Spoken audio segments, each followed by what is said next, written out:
This is Grow Omaha Uncut, where you can watch our radio show, including what goes on in the commercial breaks. And be sure to hit those like and subscribe buttons. Well, good morning and welcome to the show. Jeff Beals here at your service. We're brought to you by Dingman's Collision Center with 4 metro area locations, as well as D&M Roofing and Siding. This is the only show in the metro area that talks about the growth and development of said metro area, real estate, construction, economic development, business expansion. We get into all of that sort of thing. Talk a lot about restaurant and retail as well, especially toward the end of the show.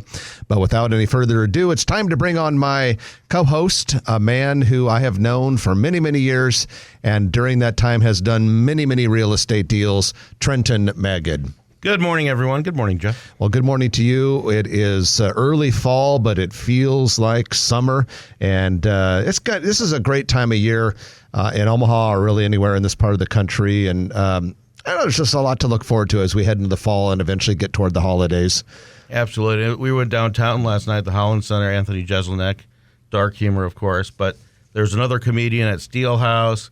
There's activities all around Omaha, and it just feels good that people get out, use our resources, use our parks, and it's just neat to see the community engage. It was interesting. It was either one of the TV stations, KETV or WOWT, I can't remember which, but they interviewed some businesses in the Capital District, and they were talking about the sharp increase in customer flow ever since Steelhouse Omaha opened. In fact, I think one of them they talked to was the Frank's Pizzeria that was there, saying that Steelhouse has really generated a lot of business for the Capital District. That's good when you consider Let It Fly opened this summer and is a huge space, and then you've got the 2 other bars. I think they're out of Iowa City or something like that are coming into that area. So yeah, a lot of activity going on in the downtown area. And we can't take our urban core for granted. To see when First National Bank built their tower, you know, probably over 20 years ago now, they made the commitment to stay downtown, and all these other ones that are coming, and then Mutual of Omaha is going up right now, and we can't stress enough that the urban core, you just can't let it die. So goes the core, as goes the core, so goes the rest of the city. And with that, we go into our news of the week, which is brought to you by Eagle Mortgage, eaglemortgagecompany.com to be specific. You can find them in person at 114th and Davenport Street, but they will work with you and figure out your best situation as a borrower who is looking to buy a new house. They will match you with the appropriate bank and the appropriate financing products. See, that's just the thing. They're not a bank. They're a mortgage broker, so they get to work with a lot of different banks and make good matches between borrowers and banks. And so it's nice to have them on your side. Been doing this for well over 30 years, and we strongly recommend them. We personally know Holly Schneiderwin, who runs the place and does an outstanding job of it. And once again, you can find them at eaglemortgagecompany.com. Well, first up on the news, this is pretty cool. Omaha-based Scooters Coffee has now opened its 700th location. It is in Elkhart, Indiana, by the way, in case you want to stop by. 29 states now, and they are actively growing towards their publicly stated goal of 1,000 locations by the end of next year.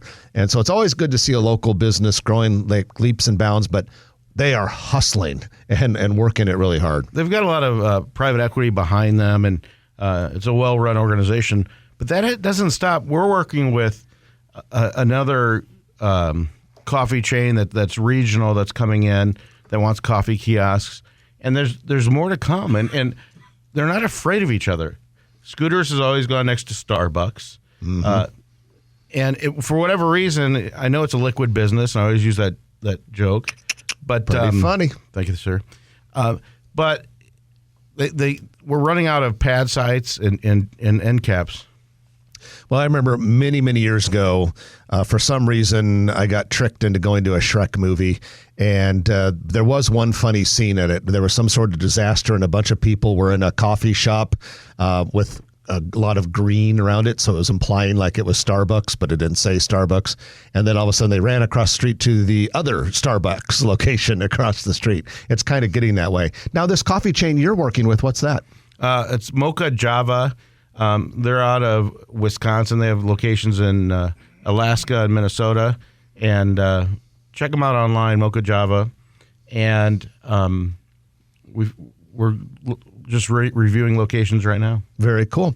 Well, we have our new Brad Williams construction update video posted on growomaha.com. Highly recommend you take a look at it. If you want to see it, just go to the Grow Omaha website. And when you get there, you will see navigation bar. It says shows. And one of the shows on the drop down is the construction video. Brad does this several times a year. It's sponsored by Leader Construction. But in this month's video, pretty much every bit of it is shot from the sky. A couple times a year, Brad will rent a helicopter and he goes and just shoots videos and stills of cool construction projects. But some of the projects you'll see in this month's video: Gretna Logistics Park, which is south of Nebraska Crossing, the Facebook data center campus, the two Google data centers that are on the Nebraska side of the metro. He doesn't shoot the Council Bluffs ones this time. Casino construction progress at Horseman's Park, Mutual of Omaha Tower, the Crossroads, Kennedy Square on North 30th Street, all sorts of stuff, and really cool seeing those aerial videos. People that haven't been in Omaha for a while, if they see this video, I sent this to a couple of people that are from Omaha but maybe live in Kansas City and other places. They just can't believe the amount of construction that's going on here. Yeah, sometimes, despite the fact that you and I talk about this every week on the radio, I can't believe all of the construction that's going on here. Habitat for Humanity of Omaha is adding office space at a second location to accommodate their growth and activity.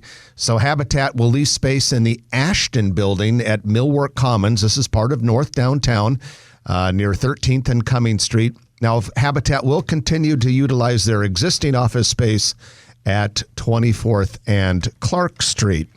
And then we got some good news here. The Nebraska Vietnam Veterans Memorial in Papillion, which is just south of the Sumter Amphitheater. The actual address is 11691 South 108th Street. Is under construction now. Grading has started. They're doing the dirt work there. This is going to be a $7.3 million project expected to open next June. And this is not just going to be your ordinary run-of-the-mill memorial. It'll also have very much of a park environment and feel. Educational aspect, and it'll be a lot of black granite, I believe. And super proud of Brian Thomas in our office, who is on the board of the Veterans Memorial Park Committee, and he served 24 years in the Air Force. Yeah, and Brian, a lot of people recognize that name because he's a frequent guest co-host here on Grow Omaha. And finally, construction is underway, and a small building has been removed at 30th and Leavenworth for the Square Apartments. This is going to be a pretty nice size building, 4 stories, kind of long. It's going to take up like an entire block or more. 73 apartment units in there. And that area, Trenton, around 30th and Leavenworth, is really blowing up right now because you had the Mill Coffee Shop open earlier this year, and there's a lot of storefront businesses opening up along that stretch. You go just a little bit further to the west, a lot of activity related to the Med Center.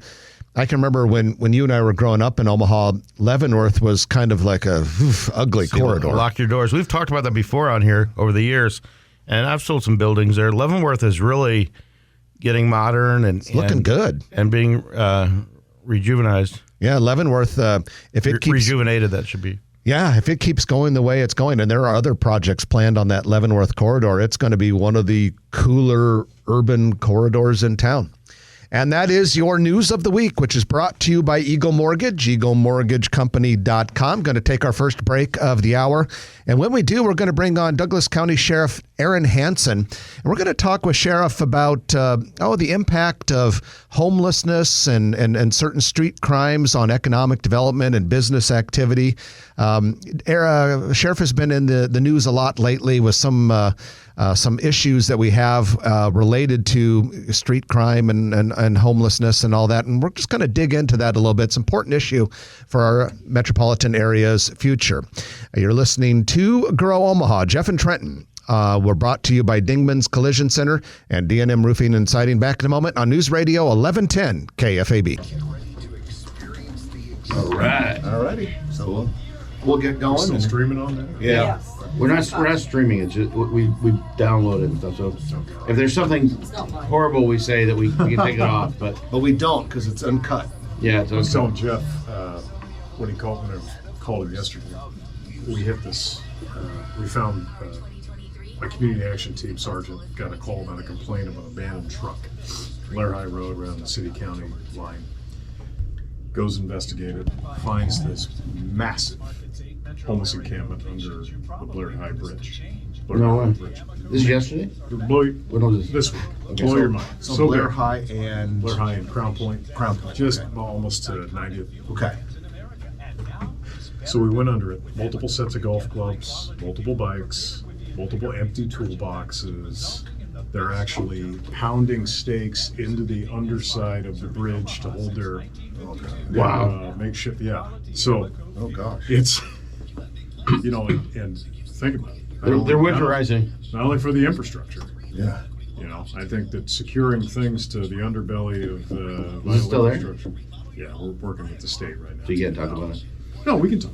But You don't want to say so we location, though. seized, not exact, but we seized the golf clubs. We seized some of the bikes that were of value. But there's mail there, like you can tell. Like there's just Yeah, big people- piles of mail that people have taken out of people's mailboxes. They steal. Because they're looking for money. Yeah. Yeah. It is crime hotspots generated by addiction and behavioral health challenges. And so, And you think about the combined value of all of those golf clubs and toolboxes, and I mean, it's just we're talking a lot of money. that's just the stuff you see. Yeah. I saw the bike. That's the stuff they haven't sold. Was that like a sting operation? Did you guys plant that bike there? And that guy was just. How long were your guys there before that happened? 40 minutes. It didn't take long. What part of town? Miller. We can talk about that. It didn't take long. Yeah, we had a nonprofit team bike rescue in Omaha. They gave us a bike, a Trek bike that's worth over $2,000, and I said, because they always get calls about people stealing bikes, Yeah. especially around homeless encampments. They said, yeah, we'll let you use a bike. We'll be the victim.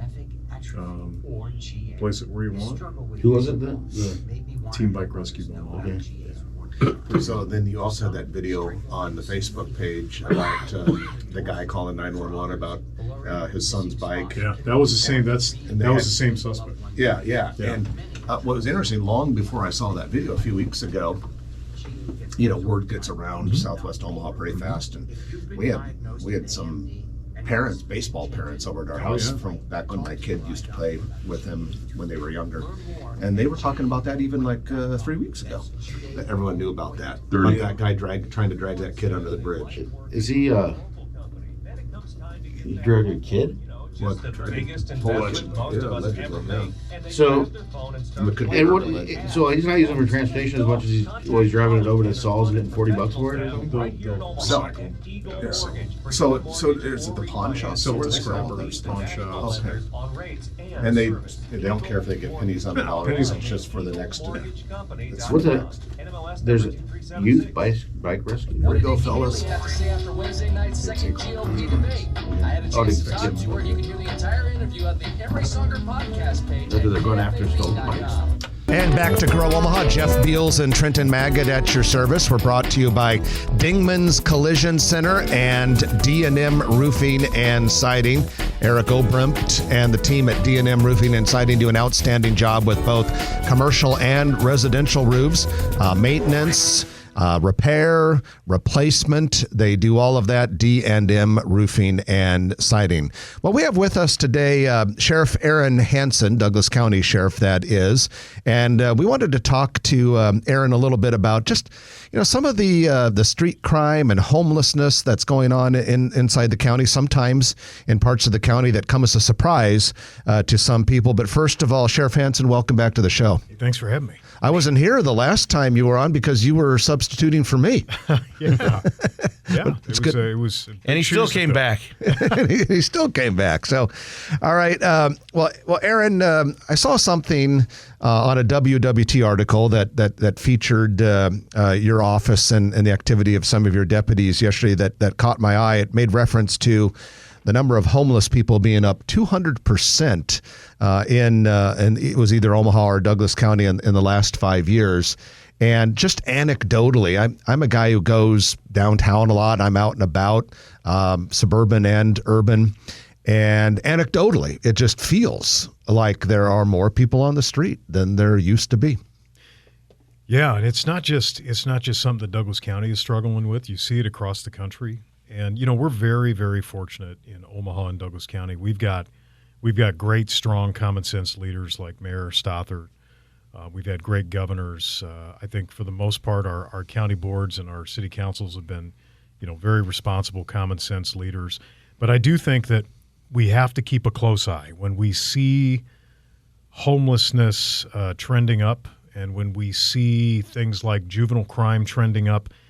You have to look at what's happening across the country, whether it's San Francisco, Portland, Seattle, and their explosion of homelessness and homeless crime and how that's impacting businesses, or even like Philadelphia, where you're seeing this explosion of looting, and primarily by young people as a result of their soft on crime policies and juvenile justice reform. So as long as I'm sheriff, you're going to hear me ringing that bell to try to communicate and educate the public and our policymakers and the media, because we have to get ahead of those challenges. We're better in Douglas County, we're smarter, and we need to learn from what other communities have done wrong before we repeat those same mistakes. So you have been speaking publicly lately about homeless encampments, and there's a number of them that are very near people, but kind of out of sight, under bridges and things like that. And we've heard you talk in the media a little bit about some of the crime that can come out of these things. And it creates a bit of a controversy in our community because a lot of people will say, well, homelessness is not a crime. But yet where there is a lot of homeless people and the addiction and mental health issues that go with it, there tends to be a lot of crime. Yeah, and they're right when they say homelessness is not a crime and we should not criminalize homelessness. I agree with that. But I think we also have to come to terms with the sad reality that the vast majority of people in our community that are struggling with homelessness, it's less about maybe losing their home or less about affordable housing and more about chronic substance abuse, addiction, and unaddressed mental health, mental illness. We are very fortunate in Douglas County. We have a surplus of shelter beds. A lot of people don't realize that. There are so many empty shelter beds and shelters in this community. And unfortunately, many of the individuals, the majority of the individuals that live in the tents, they will tell me when I ask them, I don't want to live in the shelter because they want to do what they want. They don't want to have a curfew. They want to be able to use drugs or alcohol. And they know that the shelter gives structure and consequences for bad behavior. So that's why you'll see them in tents. And it doesn't help. We've got some nonprofits here in town who I think have very good intentions. They're naive, in my opinion. But when some of these nonprofits enable giving them tents. Giving them tents. Tents that, I think a lot of us would be pretty jealous of as outdoorsmen. But it doesn't help when you give them tents because they end up under bridges. They end up in our tree lines. They end up in our creekways.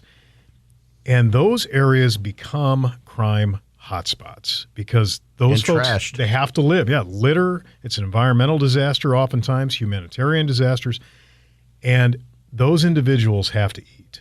And how do they eat? Well, they usually eat by stealing from others, either stealing property and selling or stealing property to fuel their drug addiction.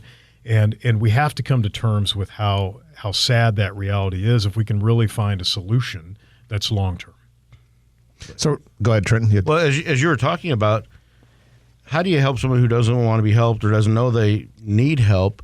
They don't want the curfew of the shelter. They want to have their own lifestyle, and you can't lock them up. Well, you can lock them up if they've committed a crime or whatever, but it's really a conundrum, isn't it? Yeah, it's going to take a multi-front approach. And so let's take, for example, the sting operation that my agency did in Millard here lately. So we received multiple complaints from parents about mentally ill, allegedly drug-addicted homeless men in the Millard area that were, when I say molesting, I don't mean sexually molesting, but molesting young people, stealing their bikes, chasing after them, making them feel afraid. And so we set up an operation, knowing that these individuals like to steal bikes for whatever reason, set out a very valuable bike, which was provided to us by a nonprofit here locally, Team Bike Rescue of Omaha. And within 40 minutes, the target, the suspect that we knew was molesting young people, stole the bike. And so we, knowing that we had tried every other option, we tried connecting him with services, he refused. He went to jail, charged not only with stealing the bike that we put out in the operation, but stealing the young man's bike a few days prior. We coordinated with the county attorney to go to the judge and say, Your Honor, if he gets a cash bond, which he will, give him strict structure. Put him on 24/7 supervision, potentially an ankle monitor, make him report daily to take a drug test to ensure that he's not drinking or drug impacted. Give him intense structure if he does get released. That's the type of innovative problem solving we're going to need. But ultimately, he's going to get out from underneath these charges. He'll serve his time. And we need to figure out, where does he go next? And that's where the behavioral health infrastructure discussion starts, whether it's an additional regional center like we have in Lincoln. We need one in Omaha, in my opinion, or whether it's enhanced private behavioral health infrastructure like in the various hospital systems. We need better infrastructure. Okay, so we keep hearing a lot about that, the lack of behavioral health and mental health services facilities, and the fact that it's a crisis. Any idea about what it would take, other than just money, what it would take to make something like that happen? I mean, it does seem kind of crazy that we don't have a version of the Lincoln Regional Center in where most of the people are in the state. First, what is the Lincoln Regional Center? It's not are you talking about a prison, or are you talking about? No, it's actually managed by the Department of Health and Human Services. It is a mental health facility, and it's primarily used by the various boards of mental health across the state. It's a locked facility, though. It is a secure facility, and so unlike maybe a standard inpatient treatment center, you can't just walk out. And it's designed and staffed appropriately, knowing that they're dealing with high-risk mentally ill individuals. And so that's, again, I've talked to the sheriff in Lancaster County. I said, hey, is it great having a regional center in your county? I mean, it's got to be great, right? And he goes, no, because it's always full with people from Douglas County, with people from across the state. They struggle to get people into it as well. So if you have a person, man or woman, who is dealing with drug abuse, mental health issues, they're on the street, they don't have connections with family, they interpersonal skills, what have you. If they don't have income, a job or handouts or something, and structure in their lives, how do you put those people on a course to reform and become not just productive citizens, but to better their lives? That's the challenge. There's a lot of people that believe that the harm reduction approach is the best way to go. They think if you just give these folks a house, that everything will work itself out. Well, I don't believe that. If you are given a house and you didn't earn it, and you don't know how to maintain it, and you're still a drug addict, and you still have unaddressed mental health issues, you're not only going to destroy that house, you're going to destroy the houses around you as well, and the people who live around you. So I think I'm a firm believer in shelter first, housing earned, where you give people shelter and you make sure that they have that layered support, whether it's behavioral health services, substance abuse services, or for the chronic cases, we have to find that infrastructure to put them in, to give them those services, then get them into the shelter, then work them towards rehabilitation and housing. But what I've heard is a common theme, whether it's parents of kids, private homeowners that are struggling with these challenges in their communities, I hear a lot from the business owners. The business owners are like, this is hurting my business. People don't want to come into my restaurant. They're afraid to frequent my store. I have people defecating in front of my business, and something has to be done. These are the core quality of life issues that law enforcement and government need to focus on so that business can thrive. Yeah, and if anybody listening says, I tuned into the Grow Omaha show and it's about economic development and commercial real estate, this is because all you have to do is look at Target closing 9 locations due to organized crime. You see Philadelphia with the flash mobs, all these kids going in. If we don't take care of this and nip this in the bud early, we're going to end up like some of these cities where you have huge retailers moving out of these neighborhoods. Yeah, and we will talk about that when we come back from the news. We have much more to address with Douglas County Sheriff Aaron Hanson, who joins us in the studio today. But in the meantime, you're listening to Jeff and Trenton on Grow Omaha, brought to you by Dingman's Collision Center and D&M Roofing and Siding. Back shortly on News Radio 1110 KFAB. Roger, I think we have some exposed wires. They are wrapped in plastic. That's water, baby. Sure we do. So I dropped a bunch of electronics off for recycle at Cross Recycle Center yesterday.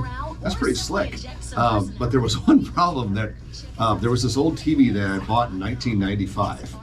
And big boxy thing, heavier than. Still had it, huh? Oh, it's just been sitting in the basement for years and years and years.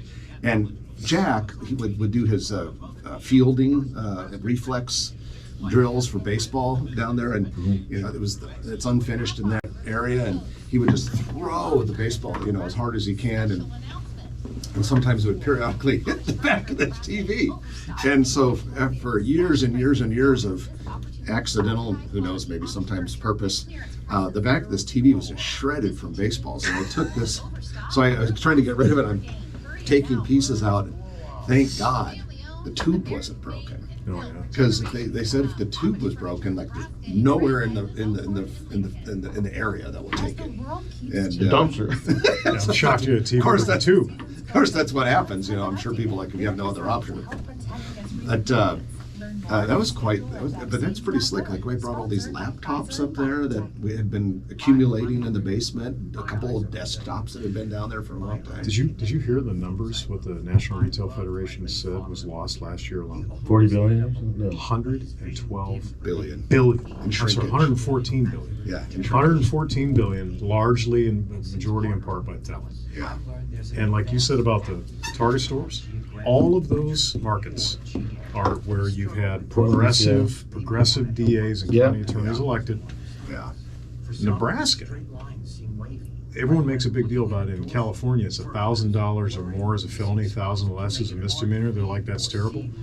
6 years ago, we took it even further. We're 1,500. And some senators tried, no, it's worse. We're more liberal than California. Oh, really? Oh. And some senators want to make that threshold even higher.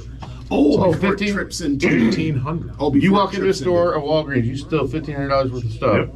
It's just a misdemeanor. $14.99. We can talk about it. It's just a misdemeanor. Because you'll get guys on both sides of the partisan aisle to be like, well, if we just make it more to be a felony, we can put less guys in prison. That's not addressing the problem. Not addressing the problem. That's encouraging it. That's encouraging. That's putting people. That leads to San Francisco and the smash. That's exactly You see right. those two gals that went into a nail supply store and they stole a bunch of stuff, and she left her cell phone there and went back for her cell phone and her credit card. Oh God! Like $800 worth of stuff. Like the cell phone was worth more, and she pushed the vendor and all that. So that was on a car. I had got a lot of I had that on criminals a Bentley Continental GT 12 V12, and I raced a motorcycle on the expressway. You mean you did street racing in front of the sheriff? Yep. Okay. Statute of limitations is 18 months. We're good. Yeah, it was long. It was before that. So we're going over the West Dodge Expressway, and I beat him, and all of a sudden I get an email. Kicked his ass. An email or text from the guy because it's a Grow Omaha on my license plate. So the next week it said Monopoly on it. But I was like, yeah, I don't need to associate with this. and he was like, yeah. He was like making excuses for his motorcycle. I'm like, I would have beat you. that was the only time I ever raced. Sure, Tom. Sure. I'll tell you what. The thing about that doctor who killed that student. That on Dodge Street going 100 miles an hour and a 35. It's amazing how those computers can like say that they're down to the. People can sometimes kind of lose their focus on. But what's going to happen to do reckless stuff? The other kid that supposedly he was drag racing with? Like, it was interesting that the other guy. I mean, he had to either feel bad or something, but he stopped and gave a statement.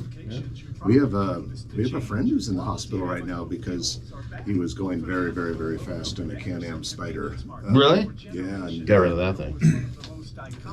How many jobs do you think they lost with those Target closings? Oh my God! How much bigger did a food desert get in those neighborhoods that they closed? The people that hurts the most are the people that have no access. Well, when Omaha, when there's riots and looting and all that stuff, and nobody gets prosecuted or they get let out of jail, or these organizations bail them out, they're just encouraging. Well, and think of it this way, guys.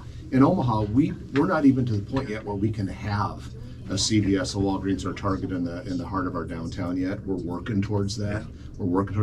So these are cities that accomplished that, and now they lose it. Right.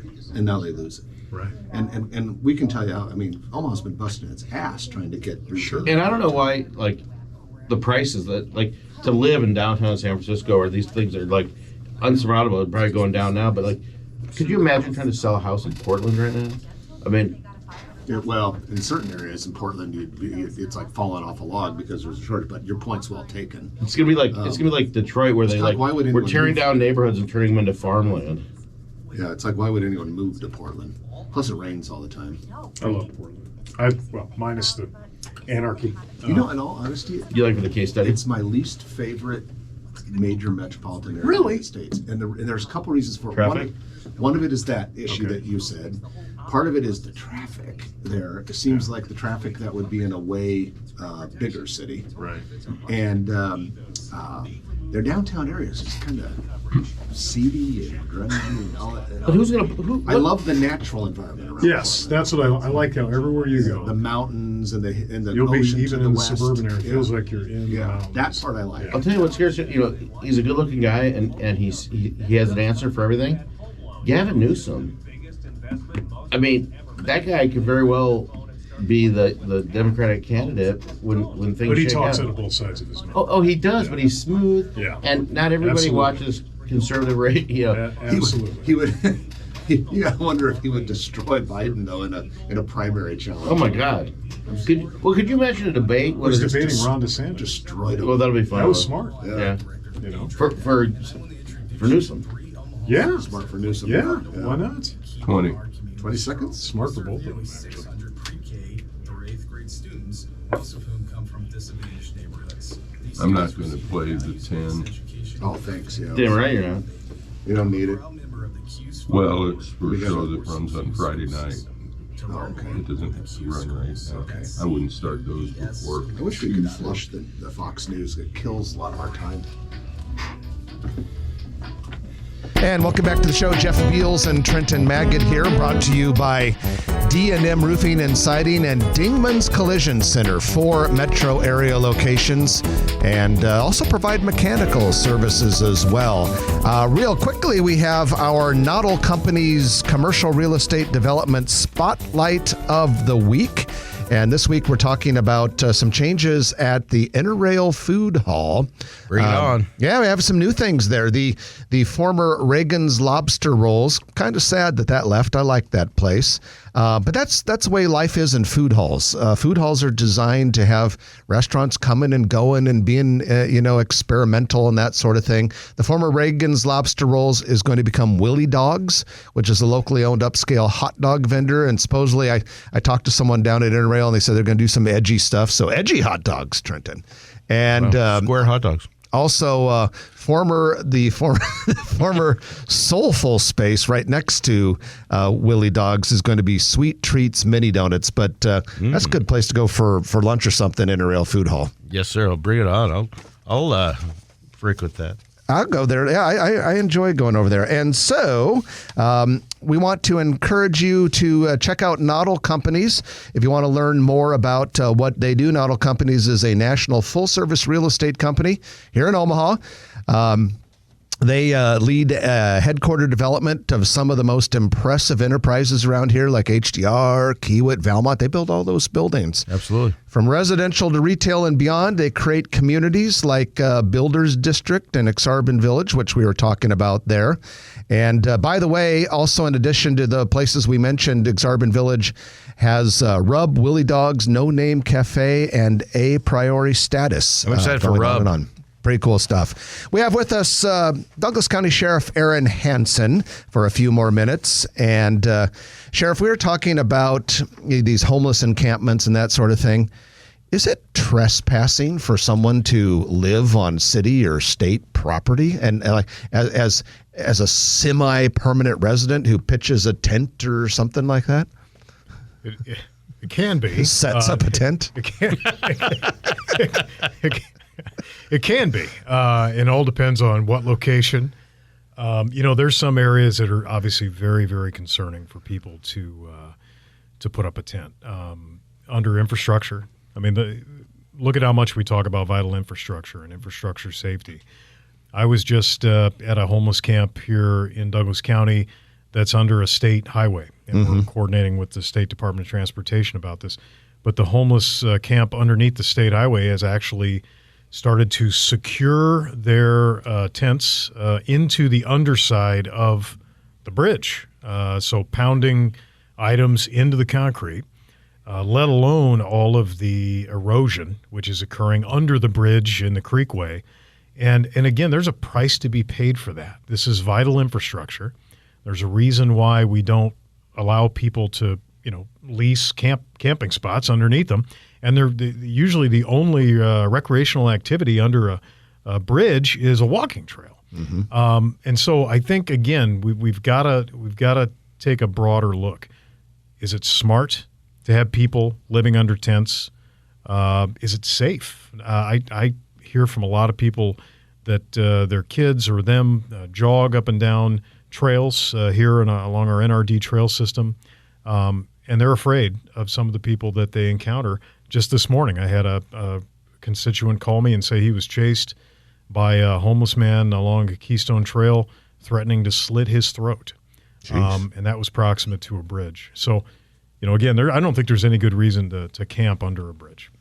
So we were talking briefly before the break about what's going on in cities like Portland, San Francisco, where they have the smash and grab problem. And then you made reference, or one of you made reference to Philadelphia. Tuesday night, they had a massive outbreak of retail looting. It was four stores on the same strip. Yeah, right. Some of it was right down in the heart of downtown Philadelphia, which is a very cool place, and some of it was a little bit further out. But it was coordinated, and a lot of the coordination was kind of out in public and that sort of thing. So thoughts about that. Part of that is, they're they have some pretty laxed prosecutors in places like Philadelphia for things like that. But from your perspective as sheriff, what do we do to make sure we never get anywhere close to what happened Tuesday night in Philadelphia? Well, unfortunately, some of our public policies we've made lately, we were edging that direction.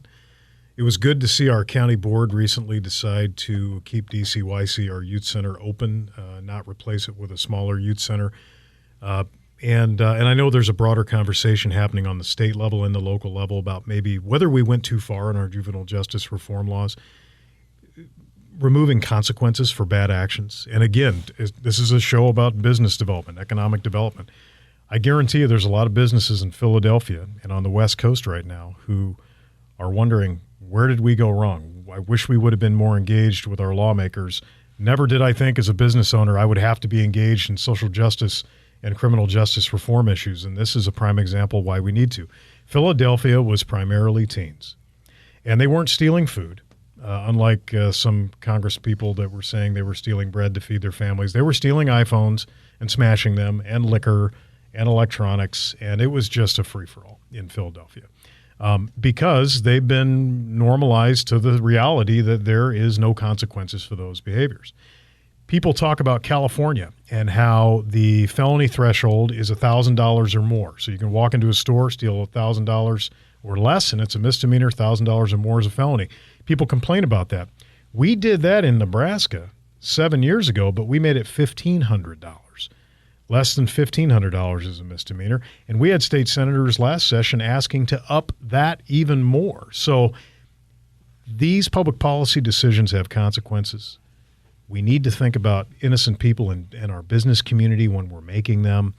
It rarely is the answers as simple as the social justice progressive crowd think they are. One last question before we get you out of here, Sheriff, and that is, we've got a lot of people listening to the show right now, undoubtedly, who are really focused on the human side of this whole deal.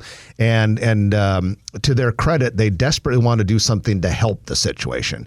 Short of getting involved in politics, what are some things that the average Omaha person who could do that don't enable bad behavior or continued addiction and continued homeless, but still could make a difference and maybe advance the community? So I'd say two big things. Number one, support the shelters that are doing it right. We've got a lot of them. Santa Francis House, Lydia House. If you go into the four corners of those facilities, I know sometimes outside in the public areas it doesn't look as positive, but inside there's a lot of good things going on. There are shelters, there are Miracles, substance abuse rehabilitation system. They run a tight ship at those homeless shelters here locally. Support them. But also, even more, just as important, be engaged with your elected officials on the county level, the city level, the state level, and the federal level. Everyone needs to do their part to make sure we address this challenge, because ultimately, if everyone's not acting as a coordinated team on this, we're not helping the vulnerable people that need that help the most, whether they want it or not. And we're sure as heck not helping the innocent people and innocent business owners that are proximate to those vulnerable people. So we need to keep the conversation robust, and we need to be honest about the challenge. Well, Aaron, we appreciate you joining us. Thanks to you and your deputies and all the civilian employees that are doing such a great job for us. Appreciate you being here. Thank you very much. Sheriff Aaron Hanson, Douglas County. When we come back, we have our Turner Construction Lightning Round, in which we have a whole bunch of things on the list. So stay with us. You're listening to Grow Omaha on News Radio 1110 KFAB. Yeah. Thanks, sir. Good stuff. Yeah. Good interview. Thanks for coming in on short notice. Yeah. Send me the link if you guys put it up. Okay. Yeah. It'll be up tomorrow or Monday. Cool. See you, Raj. Good to see you again. Yep. I'm going to dump this car That's here. quite all right. See you. Have a good day. Thanks. Yeah, so Noddle had some new language for me to read, and I had down there. That's why I was like, say something. They gave you new language? Yeah, I was like, say something, because I was trying to get it. And so I was like, it's a good place to go to lunch, right? He's so good for the county in Omaha. You can just tell he's passionate about what he does. Yeah, we need that, because, again, and it's a balancing act, because you've got to. If people don't want to be helped, You have to protect individual rights of these people that choose to be homeless, but at the same time, you cannot have, like you go to a lot of these cities I travel to, right on the downtown streets, they'll have rows of tents. Right. Tell me that's not trespassing. Well, those sidewalks are for the public to move, not for me to live. But you can tell Aaron has a heart for those people. Oh, he cares. And it's unfortunately it's not as easy as saying, here's an apartment or a group home or whatever, because it's almost like whether it's drug induced or not, they're not used to live in a civilized society. Yeah. And for whatever reason, for lack of a better term, they're kind of outcasts, and it's a real rehabilitation, not just for substance abuse, but also for like civilized living. So the other problem I have with it is that it creates a lot of just trash and garbage. Right lately, I've noticed at Saddle Creek and Cumming Street, and at Saddle Creek and Dodge, there'll be groups of them there, and just the sheer levels of garbage. I mean, that's not acceptable. Well, you create a desperate environment. Yeah. All right, here we go. How much time? About 6 minutes. Perfect, thank you. And welcome back to the show. Jeff Beals and Trenton Maggot, brought to you by Dingman's Collision Center and D&M Roofing. And ladies and gentlemen, it is time for your Turner Construction Lightning Round. Thank you, Turner Construction, for sponsoring this and making it possible. Turner Construction is one of the world's most known and respected general construction contractors, doing things as big as massive overhaul of critical buildings at Offutt Air Force Base, and as big as the Sarpy County Data Center on three corners of Highway 50 and Cape Hart Road, but also doing medium and small-sized projects as well. So many companies in Omaha have had Turner Construction redo their office space and build out their retail bays. And so they really truly do it all. And they've got the deep bench and the deep expertise of a big company. But here in Omaha, they are staffed and operated by people that have been in Omaha construction their entire careers and have a deep-seated knowledge and love for the Omaha community and the Omaha economy. Turner Construction, sponsor of the Lightning Round. Oh, good grief, Trenton. We've got some good ones. We've got a new restaurant going into the old Michael's Cantina in the old market. Yes, sir. Voodoo Taco, who has a few locations. I didn't see this one coming. It's a pretty big space, and it goes from one Mexican restaurant, vacant for probably 5 years, into another Mexican restaurant. And so it's a good location, and let's see how they do. Voodoo has an existing location not terribly far away at 25th and Farnham. That will remain open. City Pub, a new place called The City Pub, held its grand opening yesterday at the La Vista City Center. That's located along the east side of 84th between Giles and Harrison. This is a gastro pub, and second-story seating area has views of the Astro and La Vista's new Central Park. That's kind of cool. Omaha's own 311 played last night. Oh, really? They're talking about activity, a couple comedians downtown, 311 in La Vista, and there's some great pictures online, and it'll be interesting to see the inside, because that's an outside and an inside venue. We were talking about this Wednesday. We're like, Omaha's gotten to the point where there should be live music or a good show that someone could go to pretty much every night of the week. Yep. That's where we're getting, and so that's awesome. Noli's Pizzeria plans to open another location at 63rd and Center, just west of Jimmy D's Sports Bar. They have existing locations in Blackstone, Regency Landing, and in Gretna. De Leon's Tacos plans to open sometime in December in a former Subway sandwich building, which really looks more like a former Long John Silver's building because it originally was, at 3021 South 84th Street. And, okay, this is interesting.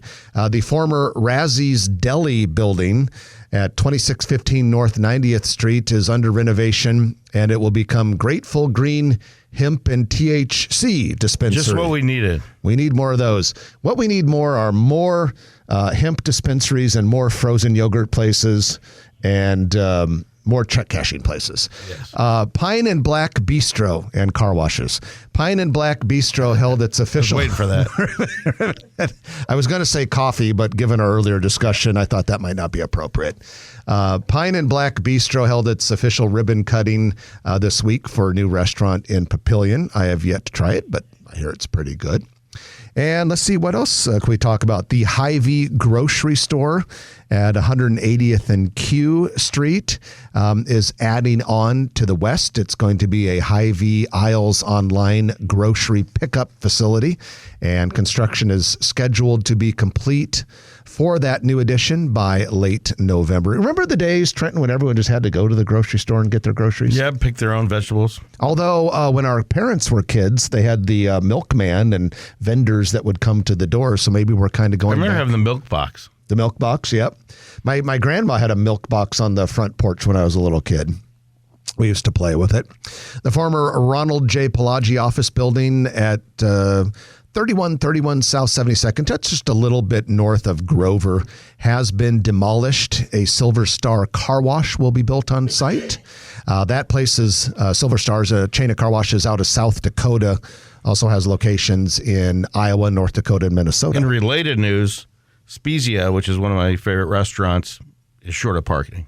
Yeah. Oh, yeah. It's because they used some of that. Yeah, there was a kind of handshake deal or whatever, and so people are parking on the street and everything else. It's a consistent restaurant. It's a good, centrally located restaurant. I love Spezia, and I've always said if you have to work a little bit to get into a restaurant because there's a big crowd or parking, or whatever, it just tells you that it's damn good. Yep. So we can take that.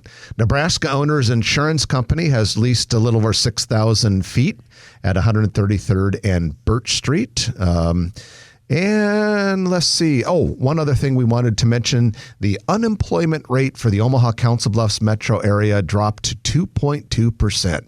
And that is pretty darn low. Yep. It's down from the 2.5% that was recorded in July, which was also pretty good. Over a 6-month period, unemployment rate has bounced between 2 and 2.6% in the metro area. And Omaha and Nebraska both fare very well compared to national rates. Hopefully we can recruit new citizens, and given our quality of life and everything, they can bring their families and boost up population a little bit while filling some of these jobs.